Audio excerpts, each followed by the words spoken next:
All in one Sunil Khare YouTube channel में आपका स्वागत है। मित्रों, आज हम इस हथेली को अपने विश्लेषण में शामिल करते हैं और देखते हैं कि ये रेखाएं क्या कहती हैं।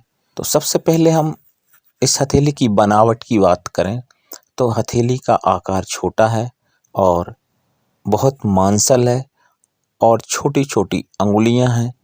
तो ये संपूर्ण हाथ जो है वो छोटे आकार का होता है, तो ये कहीं ना कहीं जातक को कंजूस बना देता है।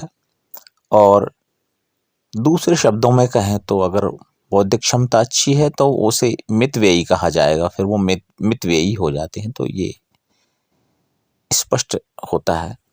अभी हम बात करें इसके बनावट की, तो चूंकि कहीं ना कहीं छोटा हाथ है पर इसमें एक आयत जो बन रहा है, एक बैलेंस बन रहा है, तो ये कला को धारण करने वाले होते हैं। कोई ना कोई इनमें कला होती है और उस कला का इनके पास जो है सदुपयोग करने का भी जो है अवसर मिलता है। तो ये एक जो है कलाकार का हाथ भी प्रतीत होता है।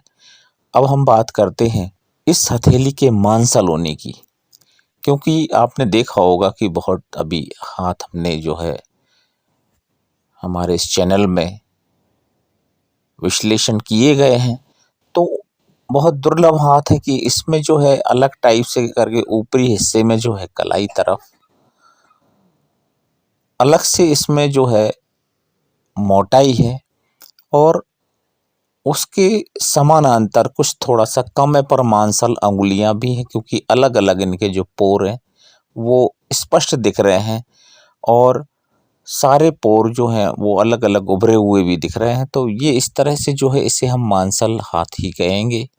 तो ऐसे जातक जो हैं उनमें ईमानदारी होती है और अपने कर्तव्य के प्रति जो है वो जागरूक होते हैं और कोशिश करते हैं कि हम अनेक साधनों से कमाएं। अर्थात कहने का आशय ये है कि ये बहुत व्यापार व्यवसाय करने की तरफ ध्यान देते हैं, मतलब आय के साधन जो है एक से अनेक बनाने के प्रयास में लगे रहते हैं। तो ये विश्लेषण देखने को मिलता है इस तरह के हाथों में। अब हम बात करते हैं पर्वतों की।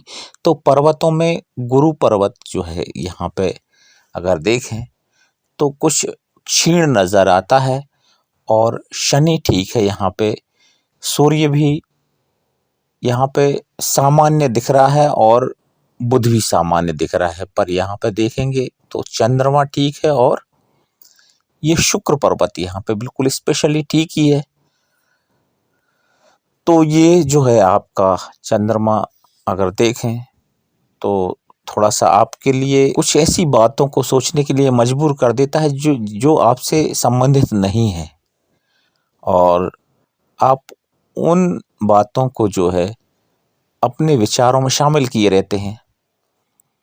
तो ये एक बात होती है। काल्पनिक अवस्था भी इसको हम कहेंगे, क्योंकि यहाँ पे एक जो चंद्र रेखा दिख रही है तो वो इस तरह से दिख रही है कि उसमें जो है 4 शिराएं निकली हुई हैं। तो मतलब कहने का आशय ये है कि वो चारों तरफ अपना दिमाग लगाते रहते हैं। तो ये एक चीज यहाँ पे अलग थलग जो है दिख रही है इस हाथ में। इसके बाद अगर हम देखें तो शुक्र पर्वत जो है आपका ठीक है, तो उत्तम संतान योग और विवाह योग बना देता है। और अब हम बात करें यहाँ पे बुध पर्वत की, तो आप जो है कोई भी व्यवसायिक गतिविधियां कर सकते हैं, अच्छा है। यहाँ पे सूर्य सामान्य है और शनि पर्वत का जो है प्रभाव भी यहाँ पे देखने को मिलेगा। और बात करते हैं हम गुरु पर्वत की, तो गुरु पर्वत जो है मंद पर्वत अवश्य है, पर इसमें जो स्वतंत्र क्रॉस है ये आपके लिए गुरुत्वाकर्षण देता है। तो ये मैं आपको कई हाथों में बता चुका हूँ कि परतंत्र क्रॉस जो होता है, यानी 2 3 4 5 रेखाओं के बीच में कहीं बन रहा होता है, तो वो भी प्रभावशील होता है पर इतना नहीं होता। पर ये बिल्कुल एकदम स्वतंत्र जो क्रॉस बन रहा है ये आपके लिए जो है गुरुत्वाकर्षण प्रदान करता है और शासकीय सेवाओं की तरफ जो है प्रेरित करता है।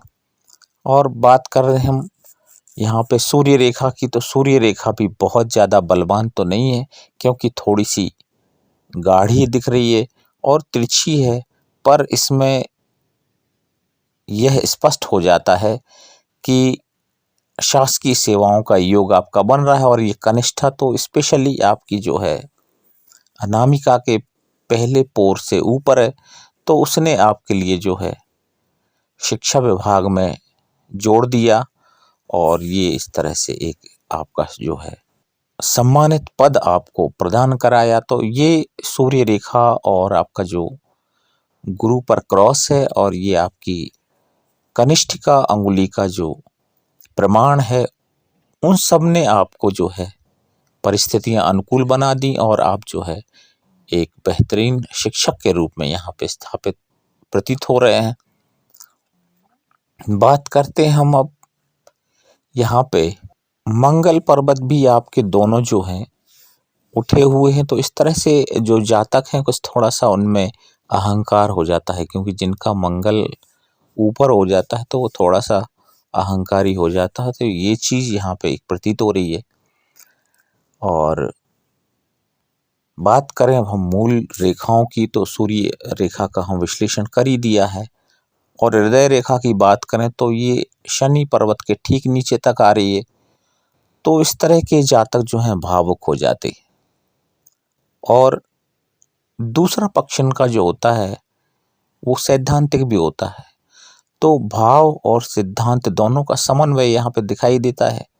सिद्धांत इसलिए है कि इनका जो मस्तिष्क रेखा की बात करें तो एकदम बैलेंस वाली है, जो ज़्यादा उसमें झमेलों में नहीं पड़ते हैं और अपने काम से काम रखते हैं। तो ये इस तरह से मस्तिष्क रेखा इनके मानसिक ठहराव को प्रदर्शित कर रही है, पर छोटी है। तो इसलिए जो है कभी कभार जब समय विपरीत होता है तो फिर ये मानसिक संतुलन जो है इनका बिगड़ता है। तो ये हो गया आपका। इसके बाद हम बात करते हैं भाग्य रेखा की।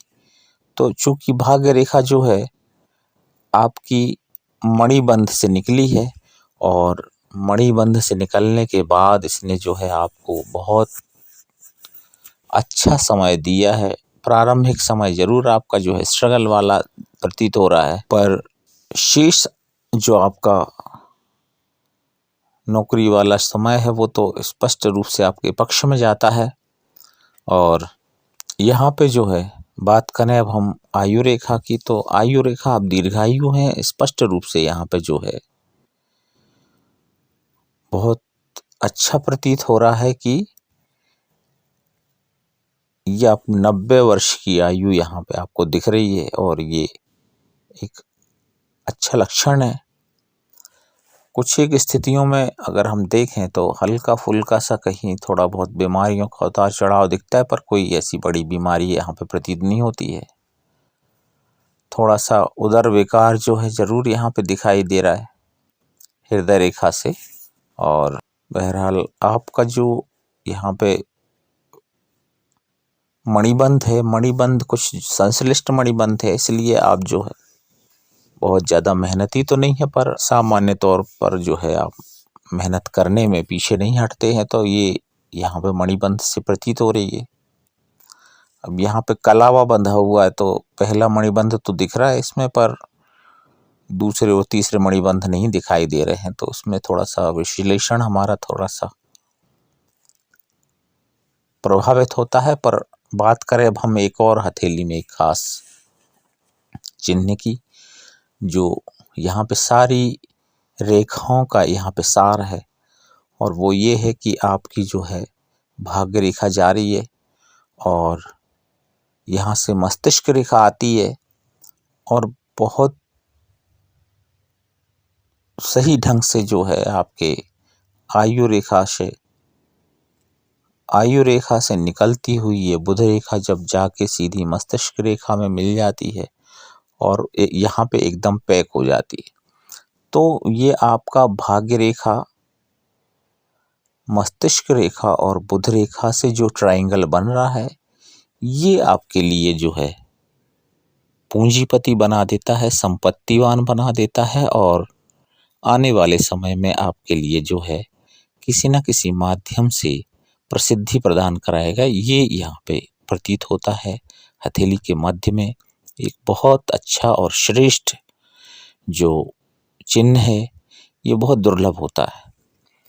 तो ये स्थिति जो है आपके हाथों में प्रतीत होती है और इस तरह से बहुत अनुकूलताएं देखने के बाद अंत में एक और जो अनुकूलता हमें दिख रही है वो ये है कि जातक शुक्ल पक्ष में जन्म ले रहे हैं और ये शुक्ल पक्ष भी आपके पक्ष में आ जाता है, तो इस तरह से आपको कई पॉजिटिविटी यहाँ एक साथ देखने को मिलती है। All in one Sunil Khare YouTube channel की तरफ से आपको हार्दिक शुभकामनाएं। आप अपने जीवन में खूब नाम कमाएं और सुखी एवं समृद्ध रहें, ऐसी शुभकामनाएं हैं।